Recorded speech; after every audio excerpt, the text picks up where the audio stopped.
बुधवार पेठेतील कुंटणखान्यांमध्ये बेकायदा वास्तव्य करणाऱ्या बांगलादेशी नागरिकांच्या पार्श्वभूमीवर शहर पोलिसांनी मंगळवारी 11 फेब्रुवारीला मध्यरात्री मोठी धडक कारवाई केली।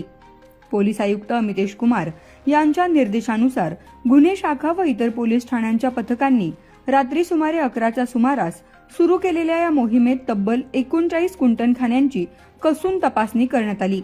या कारवाईत काही अल्पवयीन मुली आणि 2 बांगलादेशी महिलांना ताब्यात घेण्यात आलं, तर अंमली पदार्थ बाळगल्याप्रकरणी रामेश्वर बिभीषण बिराजदार याला अटक करण्यात आली।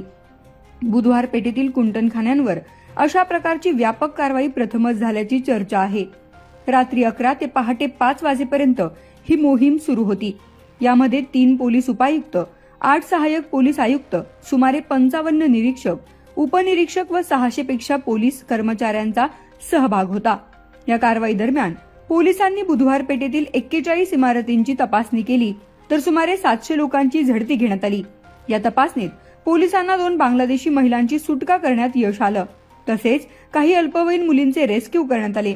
या प्रकरणी विविध कलमान्वये गुन्हे दाखल करण्याचे काम बुधवारी 12 फेब्रुवारीला रात्री उशिरापर्यंत फरासखाना पोलीस ठाण्यात सुरू होते, अशी माहिती सह पोलीस आयुक्त रंजन कुमार शर्मा यांनी पत्रकार परिषदेत दिली। यावेळी गुन्हे शाखेचे अपर पोलीस आयुक्त पंकज देशमुख उपस्थित होते। गुन्हे शाखेला बुधवार पेठेतील काही कुंटणखान्यांमध्ये बांगलादेशी तरुणी वास्तव्यास असल्याची माहिती मिळाली होती। यापूर्वीही येथून अनेक बांगलादेशी महिलांना अटक करण्यात आली। अलीकडेच एका बांगलादेशी तरुणीने फरासखाना पोलीस ठाण्यात दिलेल्या फरियादीत तिला वेश्या व्यवसायात ढकलणाऱ्या दलालांविरोधात गुन्हा दाखल करण्यात आला। चौकशीत एका महिला पोलीस हवालदाराचे नाव समोर आले।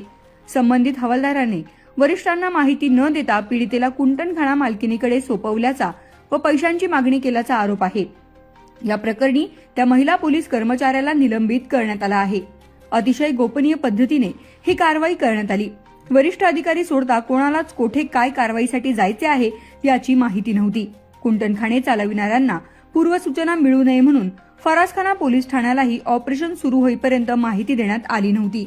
दरम्यान बेकायदा वास्तव्य करणाऱ्या बांगलादेशी नागरिकांच्या पार्श्वभूमीवर बुधवार पेठेत पुढेही कठोर कारवाई केली जाईल, कोणताही गैरप्रकार खपवून घेतला जाणार नाही, असा इशारा पोलीस आयुक्त अमितेश कुमार यांनी दिला आहे। दरम्यान बुधवार पेठ परिसरात पुणे पोलिसांनी केलेल्या 10 तासांच्या कॉम्बिंग ऑपरेशन दरम्यान ग्राहकांना रस्त्यावर बसवून सार्वजनिकरित्या अपमानित केल्याचा गंभीर आरोप समोर आला आहे। या प्रकरणी तुषार देवीदास झेंडे पाटील यांनी राष्ट्रीय मानवाधिकार आयोगाकडे तक्रार दाखल केली आहे। तक्रारीनुसार पोलीस आयुक्तांच्या आदेशानुसार झालेल्या या कारवाईत काही अल्पवयीन मुलींची सुटका करण्यात आली। 2 बांगलादेशी महिलांना बेकायदेशीर वास्तव्याच्या संशयावरून ताब्यात घेण्यात आलं, तर एका व्यक्तीकडून अंमली पदार्थ जप्त करण्यात आले। संबंधित बाबींवर कायदेशीर कारवाई करणे योग्य असले तरी कारवाई दरम्यान उपस्थित ग्राहकांशी वागण्याची पद्धत अमानवीय असल्याचा आरोप तक्रारदाराने केला आहे। झेंडे पाटील यांनी म्हटलंय की अनेक ग्राहकांना कोणताही गुन्हा तात्काळ दाखल नसताना तासनतास रस्त्यावर बसवण्यात आले। त्यांची सार्वजनिक ठिकाणी ओळख उघड होईल अशा पद्धतीने वागणूक दिल्याने त्यांच्या सन्मानाला धक्का बसला। ही वागणूक मानवी हक्कांचे उल्लंघन असल्याचा दावा त्यांनी तक्रारीत केलाय। तक्रारदाराने आयोगाकडे या संपूर्ण कारवाईची चौकशी करण्याची मागणी दिली आहे। पुणे पोलीस आयुक्तांकडून सविस्तर अहवाल मागवावा, ऑपरेशन दरम्यानचे सीसीटीव्ही फुटेज, लॉगबुक आणि ताबा नोंदणी तपासाव्यात, तसेच संबंधित अधिकाऱ्यांवर शिस्तभंगाची कारवाई करावी, अशी मागणी करण्यात आली आहे। याशिवाय ज्या व्यक्तींना अपमानास्पद वागणूक देण्यात आली आहे त्यांना नुकसान भरपाई देण्याबाबत शिफारस करावी, असेही नमूद करण्यात आले आहे।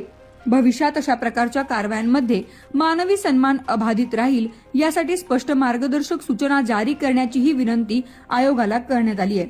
तुम्हाला या संपूर्ण प्रकरणाबद्दल नेमकं काय वाटतंय हे कमेंट बॉक्समध्ये नक्की सांगा। शगुफ्ता शेख, लोकमत.com, पुणे।